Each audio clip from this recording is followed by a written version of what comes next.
Hello, everybody, and welcome. My name is Ezra Pryor. We have a special interview planned today with filmmaker Austin Rutledge. Why don't you, he's a little shy. Why don't you pop onto the camera, Austin? It's okay. Did you tell him it's February 3rd?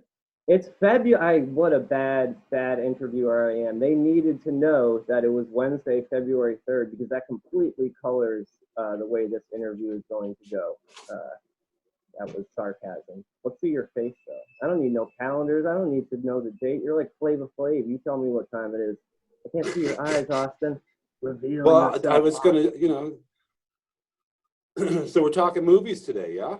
We're talking movies. I've been in a few years. You're a local filmmaker, Austin Rutledge, once again. Your production name is Storrow Night, right? No, it's Store Drive Nighthawk. So it's so hard for me to remember. Say it 3 times so the audience gets it. It's Storrow Drive Nighthawk. Nighthawk. Yeah, Storrow Drive. That's a street in Boston area. All right, and let's turn this into like a Sesame Street section with letters. Storrow. S-T-O. R. No, you skipped the O. R-O. W. Storrow. S-T-O-R-R-O-W. Night Hawk, right? That's right. Okay. And that's a street in Boston because you're from Boston. Yeah. Now you're in Western Mass Comedy, Western Massachusetts. Yeah, I love it out here. How long have you been in Western Mass for? Good questions. I went to college out here, UMass Amherst, when I was in my 20s, and I always loved it. Then I worked in Boston for a long time, and then I moved back out to Western Mass because I like the vibe out here. Yeah. People are nicer. The air is cleaner. There's more scenery. There's I think it's the people mostly. Boston's got good people too, but at the same time, it's a bitch driving the streets of Boston, taking the T all the time, man. I used to fucking take the T for like 2 hours each way. Is that why you named your production company off after a street in Boston? Because you were sick of having to drive those slimy streets of Beantown? Yeah. No, the signature name of my production company for my movies is based on Storrow Nighthawk. Yeah, it's based on a dream. Like everything, I kind of like. Maybe I'll have an idea, but it's based on waking up and having an idea for something, and it's usually based on something comes to you. If you channel it in the night before, a lot of times the next day you're like, oh, I think I figured out how we can make that. Yeah, totally. So you were making. Ooh, nice painting you got in the background. Thank you. That was drawn by Maya Deviank-Bachman. She gave it to me, actually. I think it's perfect for the interview segment I'm creating. I think it's pretty amazing. Yeah. The good strand of Christmas lights, too, right? Yeah, you still got those up. That's cool. I want it to feel like, you're at a therapist's office, with like the comforting pictures, and then I get you to unwind, and suddenly you've told everyone all your deepest, darkest fears. Yeah, so were you making movies in Boston before you moved out to Western Massachusetts, though? Like, can you tell me about your history? Can you give me like a Austin Rutledge filmmaking history? Like, where did it start? Yeah, I probably can't.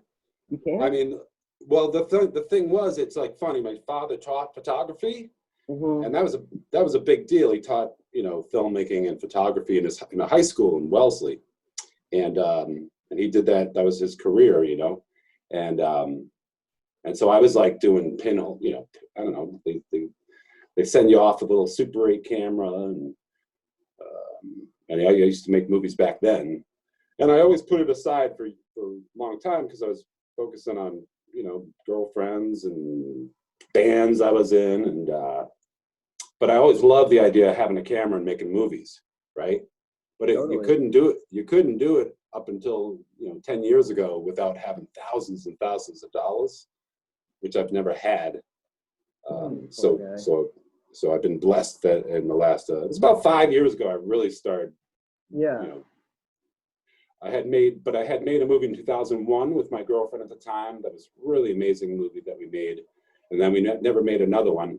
And I was like, fuck, I had written the sequel. I was like, now we just got to, because she had the camera. I didn't have the camera. You know? You have the screenplay still? Yeah, typed you out. Have it? Yeah, it's called The Return of Banana Kid. Why don't we do that one? We can do that. I'll play the female lead. Yeah. Non-sarcastically. Well, it had a guy playing a Boston cop, and he wore a costume that looked like a Boston cop outfit. Oh, we all love and our we Boston I would never wanted, that was at the time in 2001, you could kind of get away with that type of thing. Dude, if we just make a movie, it doesn't even matter what it's about, but we put a Boston cop in it, it'll go through the roof. We just got to get Mark Wahlberg on board, Yeah, fuck him. I hate the wall. Man, they got a restaurant. He's the one celebrity that supports. Mark Wahlberg is the one celebrity who supports Western Mass Comedy Group. Well, if he is, then he's cool. And maybe he seems like a pretty nice guy. He seems nice. But he's in good the shape, Wahlbergs that's for sure. Yeah, the Wahlbergs have hamburger restaurants in Boston area, probably elsewhere too. Oh my God, man. They good? I'm sorry. I don't like hamburgers, and I fucking would never go to a Wahlberg's restaurant, man. That's the capital T in tacky. They should have burgers. They should have the burgers come through the wall from the kitchen, right? A wall burger. So like instead of ordering a table, you order a slot in the wall. You know what I mean? You're like sounds weird. Wall burger and wall table 5 ready, and then maybe a table slides out of the wall. Yeah. I mean, does the world need any more sports bars? I don't know. They don't have anywhere burgers come through the wall, so technically, yes. I don't think they do. I don't think if we need a place where burgers come through the wall, we don't. But I would like to see that screenplay. So was that one of the first screenplays you writ in 2001 with your girlfriend? It was a sequel to a movie called House of Lords was the name of the one we did. I think I can look back and find like movie concepts I wrote, all through my life. Yeah. Even if they're just on a paper napkin. What would you say there's a common theme throughout your movies that kind of binds them together? Like I've noticed you kind of like thriller, action, mystery stuff. Sure. Yeah. I like a little blood in the movies too, if possible. Totally. Yeah, no, I've played a few roles. My favorite one was when I got shot to death. You know what I mean? That last shot where my hand soaked in blood. It felt surprisingly good to pretend to get shot to death, Yeah, you did an awesome job. Oh, thank you. You're a good hand model. You know what I'm good at acting at? I'm good at acting like I know anything about acting. That's my main acting. Oh, come on, hand man. model. Your career is just getting started, Ezra. Look at those hands, folks. Those are the hands that are meant to shine. I would like to think so. I used to like being on camera a long time ago, but now I'm very, very happy and content to just kind of tell people, get other people, talented folks like yourself to. Well, thank you. Do you want to tag? Do you want to promo your last movies and new ones coming out right now? Just since we're talking about stuff you make. Yeah, sure. If you want. I thought also we can mention how. Yeah. Drum up some anticipation, baby. Yeah, I wrote some stuff down a little while ago, but I can also just go by memory. There's a whole bunch of movies in the next month or so. As you know about the MINA BRIGGS case. Yes. Yep. That's the best one. I've watched it and I liked it. No, you haven't. No, I haven't. I'm lying. I watched the court. Which was the one that I watched? MINA BRIGGS didn't come out yet. I watched the Cortez Diamond. I'm sorry. The Cortez Diamond. Well, it's not easy. It's tough to remember. You played like 3 or 4 roles. I know. Yeah, Cortez Diamond. You were the newscaster. Yep. Nick Fleming. Yes, that was me. Yep, that was my favorite role. I got to play a sarcastic, kind of glib newscaster. You were great. Yeah, you were awesome. That one, the Cortez Diamond, a famous diamond gets stolen, right? That's the driving point. Yeah, and it's the cherished diamond to all of, what city was it? San Diego. Yeah. So watch out, folks. Cortez Diamond. It's going to be the newest thriller coming out. I had fun in it. Well, we released that movie around a year ago. It was right around January. Why did you say I haven't seen it? You haven't seen the MINA Briggs case. Oh, I'm mixing it up. Okay, when is the MINA Briggs case coming out? Just I'll say real fast too. Kim DeShields is in it, and so is Laura Fataroso. Laura Fataroso. Yep. Yep. I know these and people.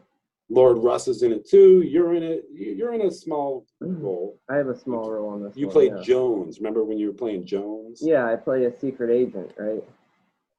I go Jones out. Maybe. I go Jones. Yeah, and then you did then you did some scenes that are awesome with Tia. Yeah, Tia. Yeah. Tia's a beautiful. Remember one of your lines was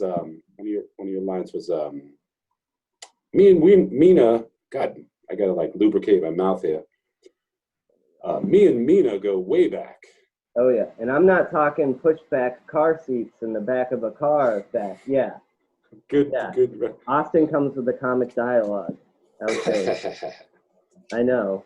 Because, your movies are fun to be a part of, and I feel like they're longer projects. Like, how long does each one of these, like, for instance, how long did the MINA Briggs one, how long does average, between I'm just going to list your movies I know of so people can look them up. Sure. Whether they're out or not, they will come out. Cortez Diamond, MINA Briggs Case,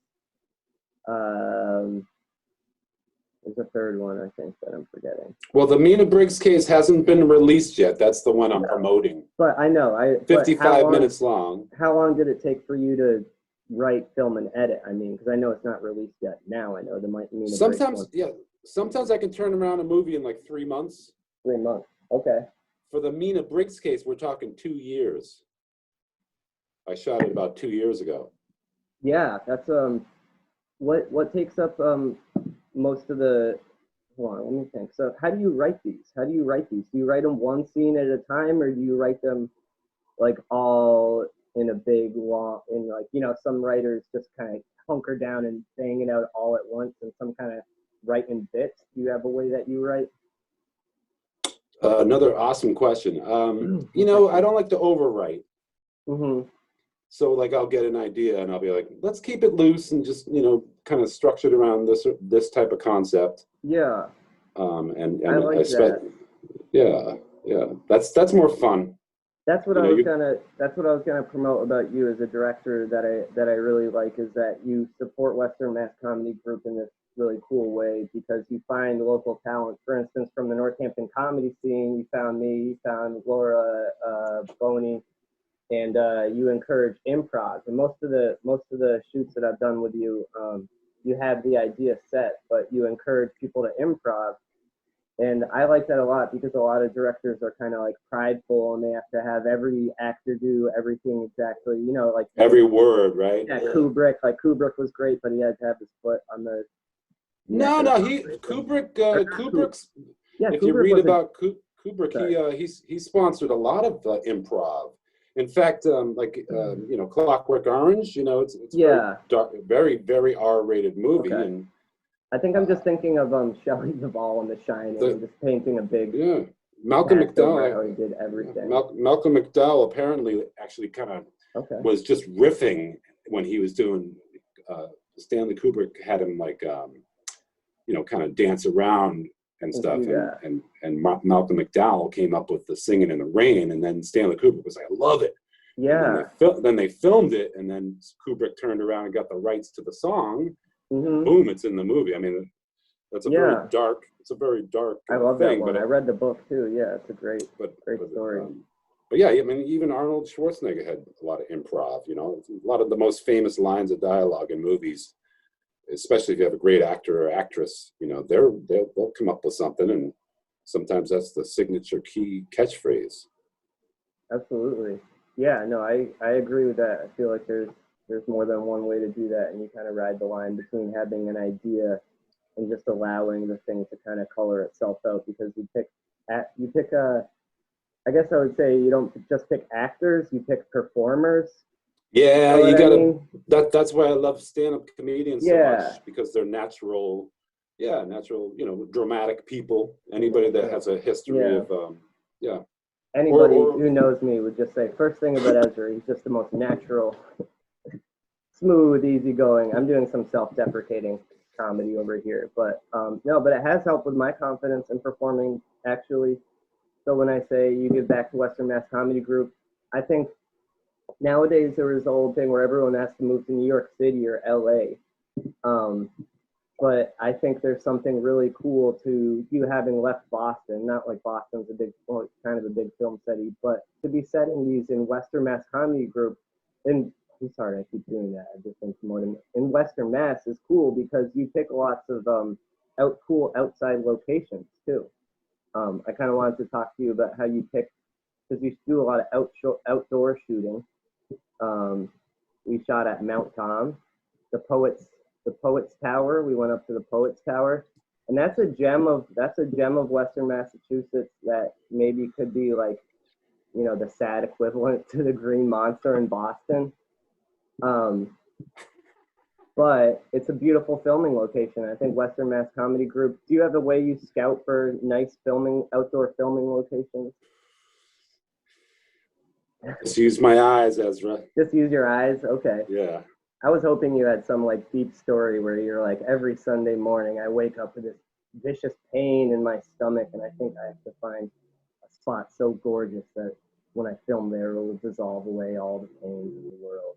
Every now and then I hope I just get a random dramatic answer like that. I should have just written one for you. That's fine. That's fine. I'm wearing 2 diapers right now. See how professional I am, though. I did write questions. That one was a no-go. That question. Questions too. But you agree about locations, right? You do pick good locations. Fuck yeah. Yeah. You know my stuff, man. Yeah. Oh, absolutely. I mean, you know, when things get a little better, I'd like to film at least near museums. I always, you know, one of my goals is, you know, if you're not bothering anybody and you're filming one person in a museum walking around, that would be. Make your own rules, baby. This is 2021. Yeah. It is weird with cameras filming outside. I'm leaking an idea, so. Yeah. That is the one difficulty with filming outside is like on a path. I think that's been the biggest difficulty with our filming, actually. It's something you can't control as we film on a nature path.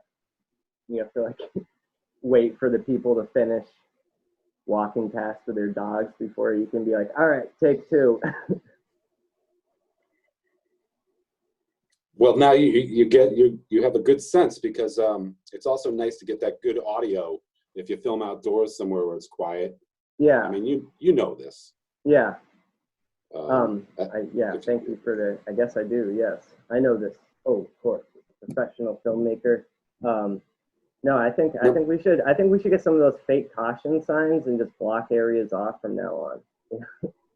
Make a fake emergency just to, you know, clear the path to the Poets Tower.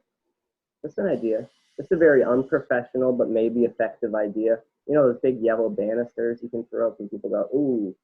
Or put a sign that says, no trespassing, heavily armed men with guns will shoot, stuff like that, just so we have a good, clear filming spot. I guess you could make a sign that says filming in progress. Filming in progress, yeah. Don't write what's being filmed, though. Filming in progress. But like the typical New Englander is going to go up to that sign and be like, oh, fuck, you know, they're going to walk right in with their dog. And everything. I know, yeah. You know, and that's good about New England. But yeah, no, I've never had to resort to that. I have like blocked a little foot traffic. There's been a time where I've been like filming in a sidewalk, probably in Boston, and somebody's coming walking down. I almost got the scene done, and the cast member's talking, and the camera's filming it, and it's getting filmed on the sidewalk. And maybe a couple's coming up, and I'll put my hand out and just go like, stop, just really. And they'll see what I'm doing, and they'll give me 30 seconds, and then they'll walk by, and then I'll get my shot. That's happened. You should stop them, and then be so aggressive that when they're leaving, be like, here, take a business card. So you not only stop them from interrupting the. That would be good. Yeah, that would be smooth. But yeah, when I'm filming though, you know how it's important. It's a small period of time, just like a few hours to film, and so like no cell phones. You know, right. I can't have anybody, you know, I've had people that would play with their cell phones in between takes. Oh, I got to call my landlord, or I got to call my housemate says the plumbing's having a situation. And I won't invite them back next time. It's just like, you know, Like if they're taking that, if they're wasting a few minutes even of time while we're scheduled to film like a quick movie, to me it's like that's. So thankfully, I've been able to avoid that type of cast member. So don't be that type of cast member. Absolutely. Because we're making art, Ezra. We're not making excuses. Don't be wasting time. Yeah. No excuse. We're making art, not excuses. Absolutely. I'm gonna write that down as a tagline. That's great. I'm tempted to show my hair, but I probably got a bedhead, so. That's all right. I have a permanent bedhead. I have a condition called glassy hair. It's an actual thing. Just pretty good. I actually cut my own hair the other night. Don't get cocky. It wasn't for this interview though. No, I mean it was just for life. But I was gonna ask. I've only directed filming a few times, and does it ever? It made me. I was capable of doing it, but like it gives me. It's hard, right? Does it ever give you anxiety trying to manage people in real? Not usually. Filming, no. Only if someone's being an asshole. I've had people, this summer I was filming something, and I'm not going to mention any names, but somebody showed up 20 minutes after I started filming. I was already filming 2 characters when they came walking up and like saying like, I want to be in the movie. Like, why didn't you wait for me or whatever? Like, I told them what time we were starting, but thankfully, that hardly ever happens. Yeah, don't be wasting Austin Rutledge's time. He's been off to the races making productions for sure. Well, I mean, I got mothers with kids at home that are taking a few hours to make a movie, and so if people are investing their time, I'm going to use every minute, wisely. Absolutely. Yeah, especially when I think every time we filmed, it's a race against the sun. Actually, that's another thing. That's another thing about directing. They don't really talk about is time management. You kind of have to. The thing about when I've directed is I kind of have to become a little less friendly and hopefully to get it to be kind of like. The roommate slams the door here. Yeah. Well, you know what I do when I start getting upset. You do. I've seen you get upset. Yeah, I've seen you get upset. I'm pretty bad. I'm not the best. I'm not the. When people get annoyed with me, they're like, "Were you listening?" I was like, "I think so." Somehow it didn't soak into my brain like a sponge. But we've done some good. Regardless, we've done some good stuff. The procedure came out really great. You can check that out on Ezra Pryor YouTube page or the Western Mass Comedy Group YouTube page. I was proud to be in it. Yeah. Oh, it was your idea, and we kind of co-wrote it. You wrote it. Yeah. Well, yeah. It involved shtick comedy, which is really fun. There was just a preview of the procedure, just so people maybe go look it up. It's a conceptual piece where I am a young apprentice doctor who is going to get trained by Dr. Mort, who you play. You have unconventional means of being a doctor, but you get the job done. It's kind of the deal with you. You're a shady doctor. And I come under your wing, and we perform an operation on a body. But that's all you have to say. That's all you have to say. Oh, yeah, you're right. You're right, because the other part's the supernatural spin part. The twist. Call me Oliver, because I brought a twist to that production. Yeah. No, I'm very proud to have been involved in that, and I thought that whoever edited it did an amazing job. Oh, it was I don't know who did that. It was Captain Jimmy from Aguilon. No, it was me. Thank you. So thank you. What was I gonna say? Let me think. Do you have a favorite director you've kind of been influenced by? Like your movies almost remind me of David Lynch movies in a weird way, where there's kind of a lot of still space and mystery around the edges where kind of there's an implied darkness at work. Would you say that's safe? I'll let you answer. Sorry. Yeah, that's how could it not be? How could people not think David Lynch? All his do I want to watch all his movies all the time? Not really.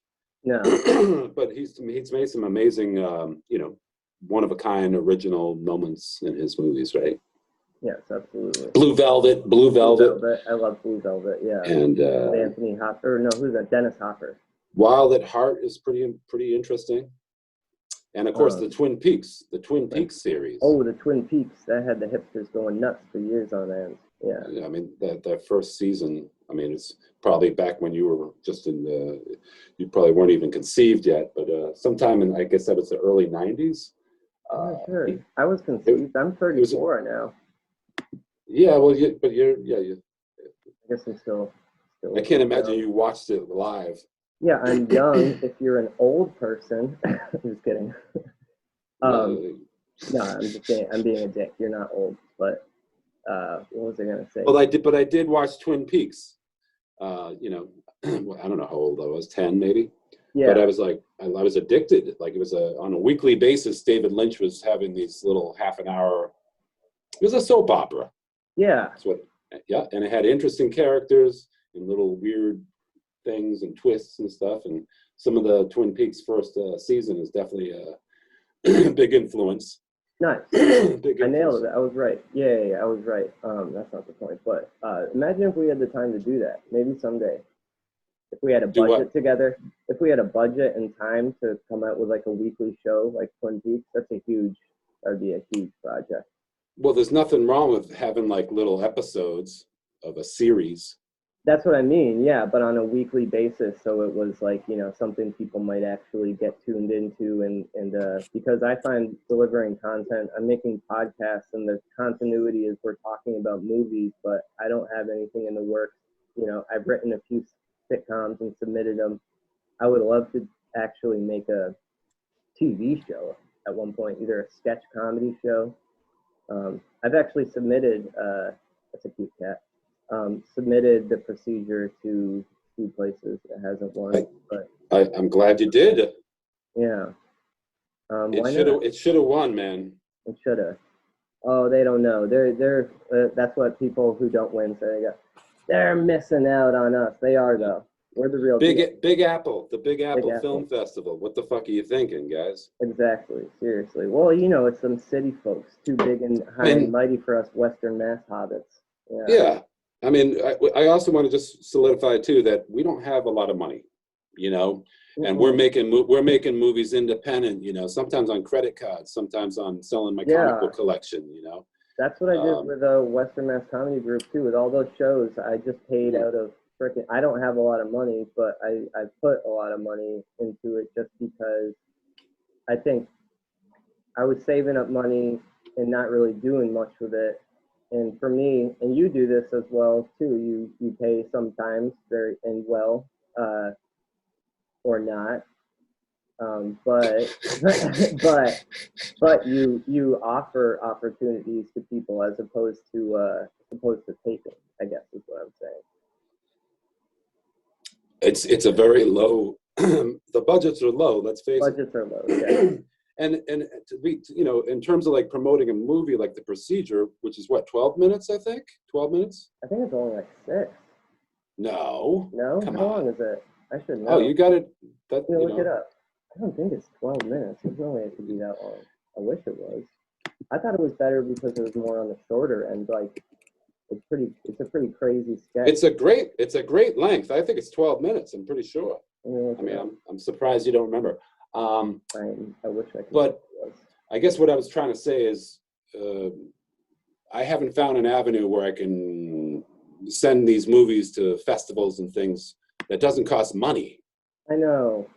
You know, and one year, about a year ago, I invested probably $300 in sending a few of my movies to multiple film festivals.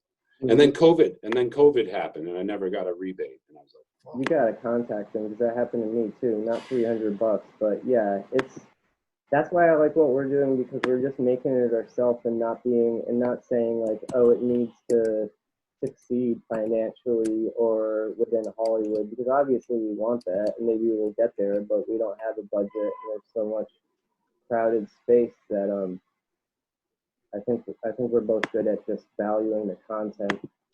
That's what we do it because we love. You gotta love what you're doing. Yeah. We like it. We like it. We love it. We want some more of that. Yeah. So I always emphasize fun. Like I want everybody to have a good time, and pretty much what's happened. You know, usually that's what happens.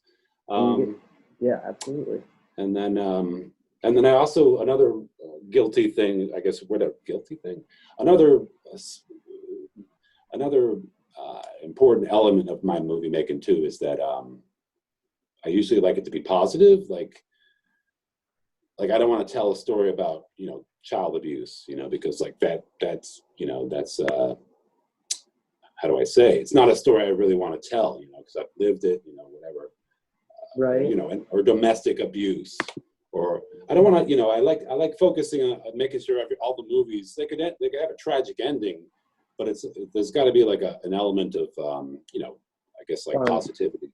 Yeah, I agree with that because I feel like nowadays more than ever we hear on the news about tragedy and suffering, and we almost feel this like moral obligation to make work about it or to sympathize with it all the time, instead of like, if you think about it, it would make sense to, sure, if you could deal with it directly, then good, but whistle while you work kind of deal.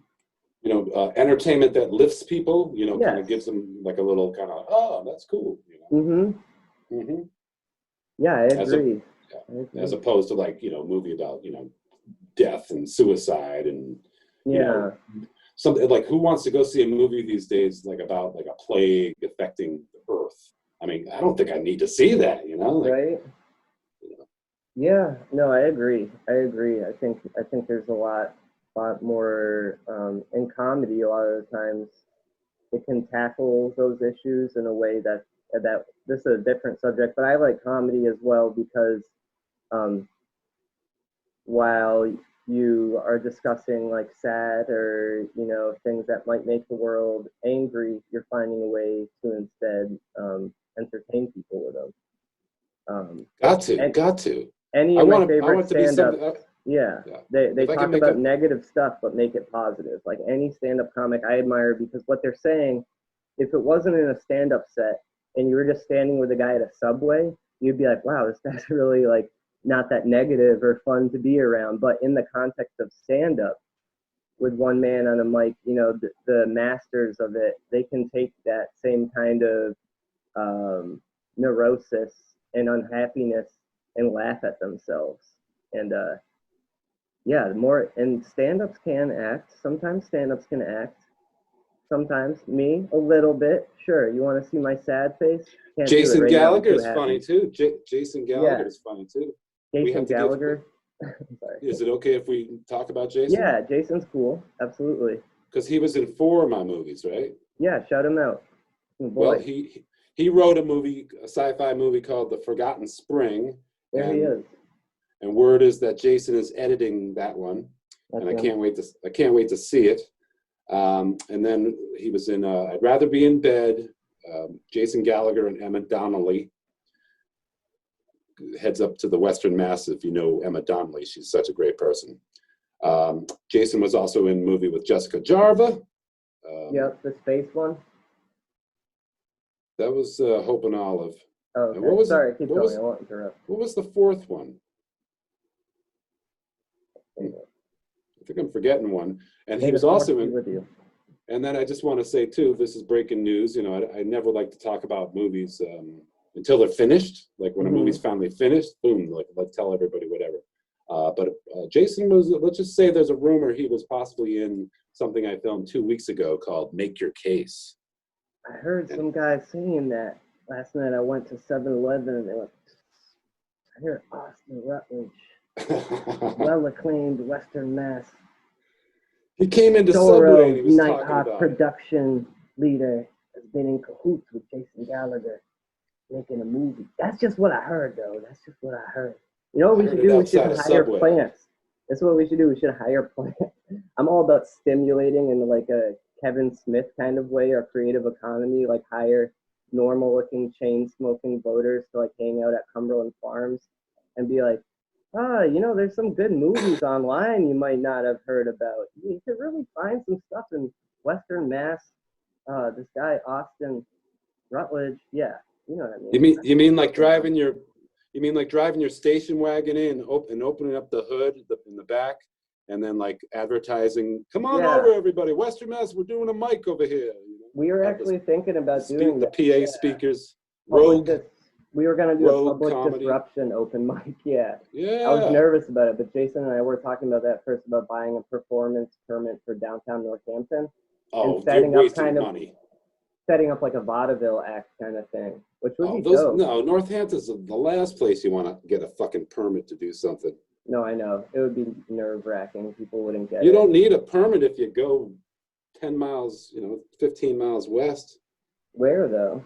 Go to fucking, I don't know, go to Chesterfield, go to fucking Gill, go to Shutesbury, go to New Salem, Mass. You ever been to New Salem, Mass? Is that where all the witches that escaped? No one's been to? there, and it's no one's been there, and it's such an awesome town. Is it right next to Salem? Nope. No, Nope. New Salem, Mass. It's around mid-state. It's near the Quabbin Reservoir. Quabbin. I love the Quabbin. And what's funny is if you're a comic books fan like me, Professor Xavier's School for Gifted Youngsters is in New Salem, Mass. Oh, is it? Mm-hmm. I was reading. Yeah, I skimmed. I didn't see any of the X-Men the times I was there. I dated a girl that lived there. Those are the recruits. That's where the recruits are being brought up by Professor Xavier. Those young, talented mutants with promise. Yeah. If you could, okay, this is a fun question. If you could have a superhero, apart from film, just to get to know you better, if you could have a superpower, what would it be, Austin Rutledge? Who, me? If I had a superpower? No, the guy standing behind you. Yeah. Okay. Well, why don't you answer that question first? I'd love to hear your... Well, this is why I like interviewing, because I don't have any answers. Oh, I guess I have to. okay, Is this the one chance where I don't have to have any answers? No problem. So let's see, a superpower. Gosh, I don't know. I guess like it's going to sound stupid, but I don't know. Making people happy. Yeah, that sounds wicked dumb. No, I'm just kidding. No, that's awesome. That's really. I've never heard that before. That's feel bad for saying that was dumb. That's beautiful. That's a beautiful thing. How about a flip question? If you could live for thousands of years or forever, like a vampire. Yeah. Because they say after a few hundreds of years, you end up being like, oh, I really, don't want to be. I've never gotten that theory. I've always thought like, shit, if I could live eternally, I think I'd take it. So that would be the superpower? Wouldn't that be pretty neat though? I feel like there should be a contingency where if you accept that, you get to find out like the really long, miserable stretch of what that being alive forever would be, because you're giving yourself so many shots to just have like a really bad group of like 10 years straight or something. That's why I wouldn't do it, because I wouldn't know if my life, like this life is easier because as hard as things get, like I know it's not going to last forever. Whereas like if I could fast forward out, you'd have to really be a positive person to stay alive and happy forever. Well, we're definitely getting philosophical, huh? We are, yeah. I figured this would happen. We can break away from film. This is the kind of stuff we should make a movie about a guy who lives forever. This is my idea. A guy who's like, I'd have no problem living forever, staying positive, and it shows him throughout the ages. That's what the movie So, I mean, like, if you had that opportunity, like, because some say, like, the vampire, if you were a vampire that could live forever, you would say, yeah. There you some, the vampire, you can live like forever. if you read books about vampires, the vampires are saying, oh, it's such a treacherous, I've been alive now for hundreds of years, and either that or just blowing each other constantly. Like in my opinion, like I don't think I'd ever, I'd probably be like, fuck yeah. I mean, as long as I wasn't on the earth all by myself, for hundreds and hundreds of years, but I'd still make friends. I'd have a pet lizard, and I don't know, I never saw that Castaway movie, but you get the vibe with that fucking soccer ball, or whatever the fucking thing he used to talk to. I hate Tom Hanks with a passion. You do, dude. He's such a tool. Such a but I hate a lot of actors. I hate fucking Bruce Willis, especially. Right? Bruce Willis. I like Bruce. I don't. He's been living in the Trump Tower in New York City. Oh, really? Bruce, for like 20 years. And even when Trump was being this more of an asshole than when he was really, I mean, he's always been an asshole, but basically, Bruce Willis wasn't moving out, even when Trump was, being, right. I mean, Trump is the worst, and Bruce Willis sucks cock. I suppose that's correct. Yeah. I still like him in movies. I try to separate people's politics from their movies because, like, what I was gonna say, apart from politics, Yeah, sorry to go on that. no, it's okay. I'm not a Trump fan at all. What was I gonna say though? Oh, the thing about living forever, and this involves film too. Like I was talking about how it would be hard if you went through. I mean, obviously, you wouldn't know what was going to happen. You might go through a real bad spell. One of my favorite episodes of the Twilight Zone, one of the older ones, the one in black and white, where there's this nerdy guy who's obsessed with reading books, and he has a job, and he's clearly single and probably a virgin, and just keeps to himself. Super nerd, not social, but he's like, I just love reading my books. And like everyone at the office was like basically a loser reading books. Like it has a real weird anti-book vibe to it. Probably not intentionally. But then the world, I guess a big bomb goes off or something. And he comes out from under the basement and he's like stumbling around. He's like, oh, I don't know how I'll survive. I don't know if anyone else is alive. And he comes to a library, and the books haven't been exploded for some reason. So he's like, oh, it's okay. I have my books. It's okay. I'm alone. But then his glasses fall off his face and he steps on the lenses of them. Okay. So that's like, when I'm thinking about living forever, I'm thinking, whoa, what the hell was that? Can you imagine that though? Wow, that's almost like an Austin Rutledge little, that's What's really going on? I don't know.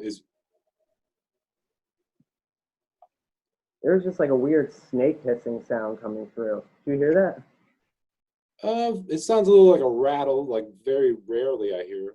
It was very disturbing. There was like a big suctioning sound coming through. I'm not blaming you for it. I don't know what's going on. Spirits. Okay. Spirits I hear you loud and clear. I hear you nice. Yeah, no, I could hear you too. I'm surprised you didn't hear it. There was this really abrasive suctioning noise. I think it was a ghost trying to tell me that he's still here. Yep. So yeah, the Twilight Zone. That sounds like an ironic kind of interesting twist with the breaking of the prescription glasses. Yeah, this guy who's okay being alone forever as long as he has his books and he breaks his. Which is, I could relate to that guy because I still read books, not as much as I used to. And this is the same thing with movies, and I don't think I'm the only creative person who's like this, where reading books and watching movies for me feels so much more real than anything that happens in real life. Because in movies and books, we get to choose how to amplify emotions and make them more direct, whereas in, waking reality, what do you do? You take a shower, make some breakfast.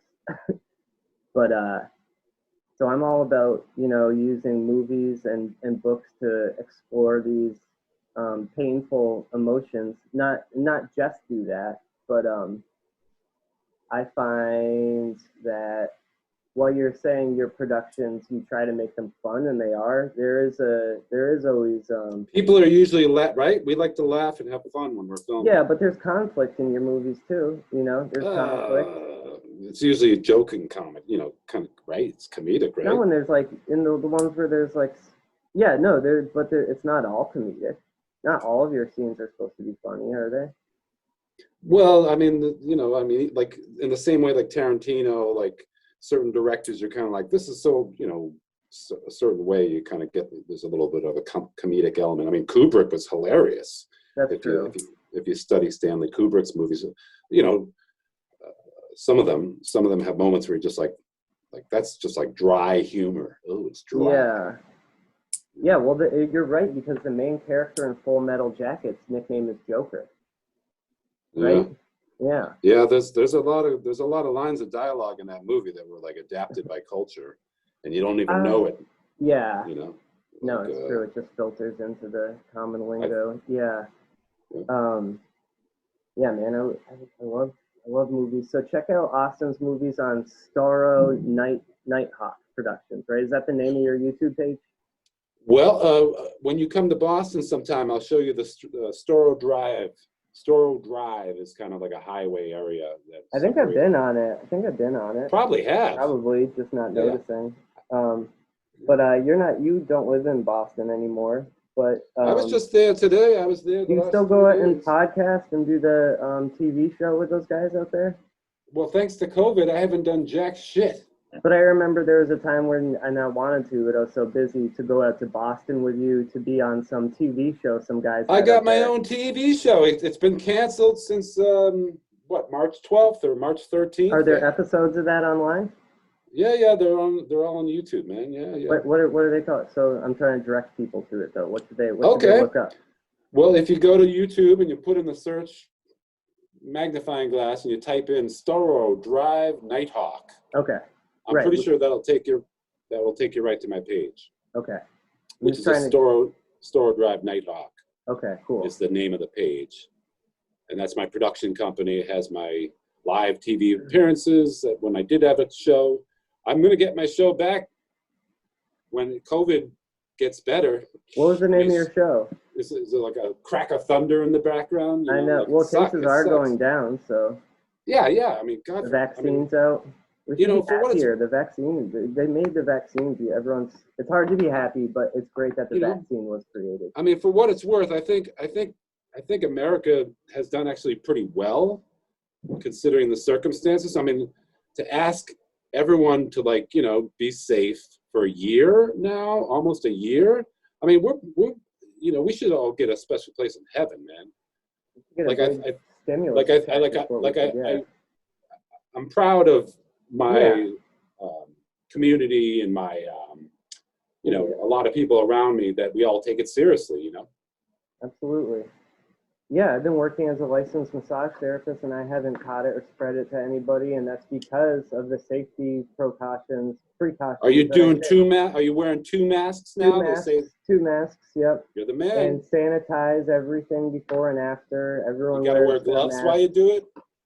Some do. I don't. It's pointless because it's not. As long as I don't touch my face at all, and then when I get off, I take off the shirt, take off the pants, and instantly wash everything. Yeah, wash your hands right. Yep. Good. But yeah. So this year is bizarre because I think it's a great time for creative people because a lot of people are rightfully so taking a break if they have enough money saved up, or since the world's kind of slowed down, we could speed up and maybe get a jump on the market, so to speak, because I think a lot of people have taken their foot off the gas pedal because they have the excuse, there's nowhere to go, You're talking about entertainment and movies and stuff? I'm talking about anything. I think now is a great time to start a business if you have a caution, your overhead and profit margin and all that. Well, not if you have to rent out space, right? No, I know. Well, that's why I'm trying to start my massage business as a delivery massage, at-home visit massage therapy. So I drive to the person. Hi, kitty. I've met that cat. That's beautiful eyes. You should put that cat's eyes in a movie. It's piercing. That's jumpy. So I know you got to go pretty soon, but do you want to just also mention the last movies you were a part of, filming wise, a few months back? Yes, I do. I don't know the names. Of them, but I was in one with Brianna Woodward, which was one that Poet Seat in which I was. That was your finest performance. Oh, thank you. What you did that day was incredible because you riffed your dialogue. Well, thank you. And it was very funny. It was really funny. It helped that I already knew. It helped that I already knew. Brianna was awesome too. She was ragging. She was ragging on me the whole time. I knew I dropped something. Yes, she was. Her and I were on a. Well, she was roasting you. Roasting me, yeah. Right? Yes. And I was not roasting back really because. No, you were polite. No, polite. Yeah. I put a big, if it's the right setting for it, whatever. It's not like. Anyways, that was awesome. What's the name of that one? Not sure if it's either Daddy Autumnal. Daddy Autumnal, that's my which was your character's name. Yeah. Or I think it might also be Poet Seat. There's a good chance my friend Zach might edit. He saw it, he thought it was awesome. Oh, and then I was like, well, maybe I want to edit it. So we're working on one movie at a time, and it's on it's on the stove, it's on the oven. So you guys argue for who edits it with like one of those tug of war things. Sometimes. No, I bet. Yeah, creative. That's a weird thing too. Yeah. And then you were also, then just to get fast to the other movie, let's not spoil what happens in that movie at the end, No. especially. But No. you and Anne Knopf, and that's She's how awesome that's how to too.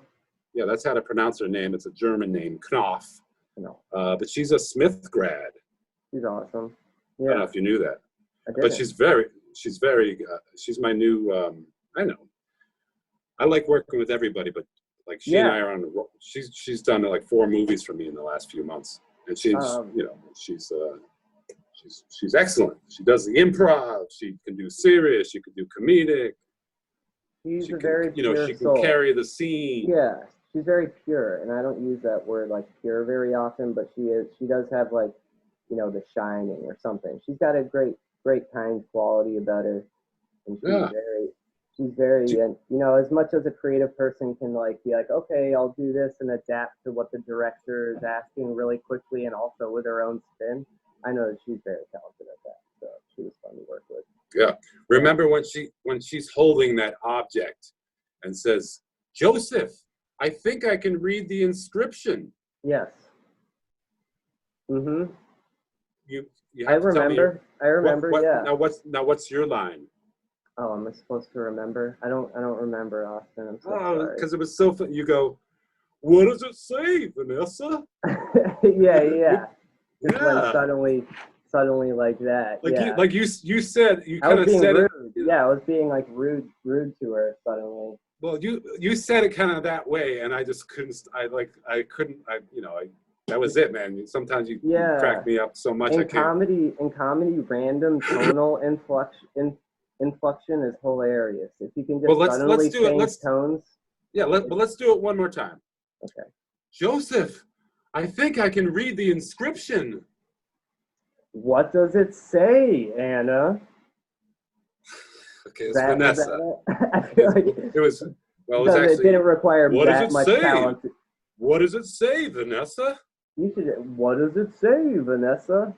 That's how you kind of said it. And I was like, whatever. I don't even think it was intentional. I don't remember if you told me to say it that way or if I. Well, we did a bunch of different takes, but that was like worth the price of admission right there. Right. And it was your skill. Oh, my skill. I did take acting. This is such a ridiculous thing to brag about. I took acting classes as a child. Yeah, I was in a few plays. And then I was too shy in high school, and I didn't really like all the theater kids. That was another thing. High school, man, yeah. The theater kids sucked. They were so over dramatic. I was like, I went to go join the theater club in high school, super socially awkward, but in the past I had been able to do acting as a way to open up.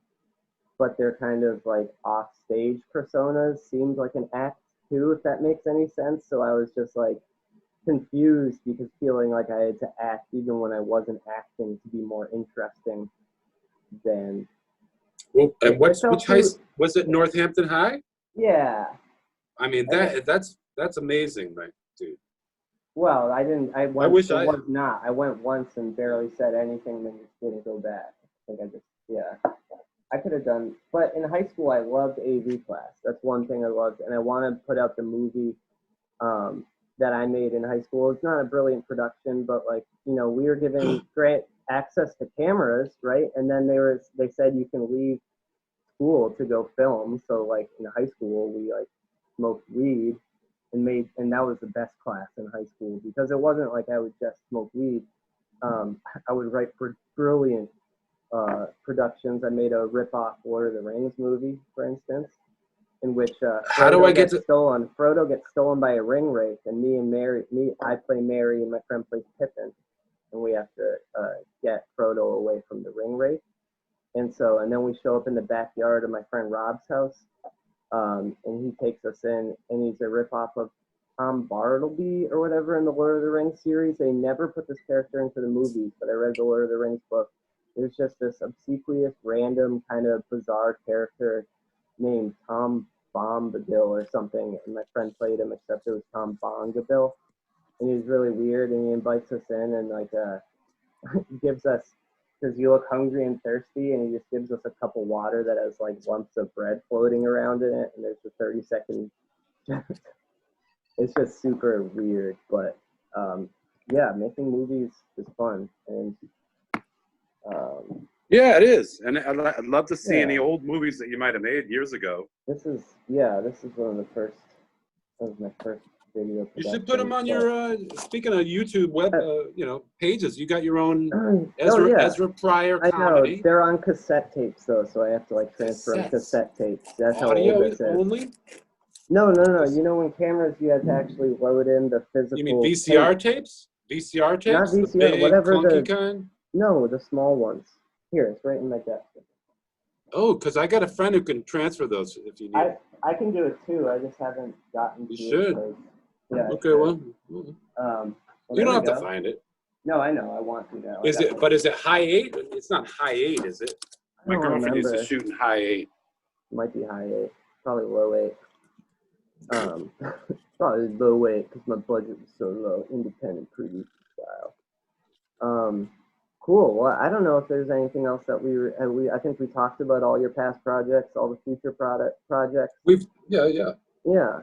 And I want to thank Western Mass Comedy Group. Oh, thank you. I want to thank you and Jason for being actors in my movies.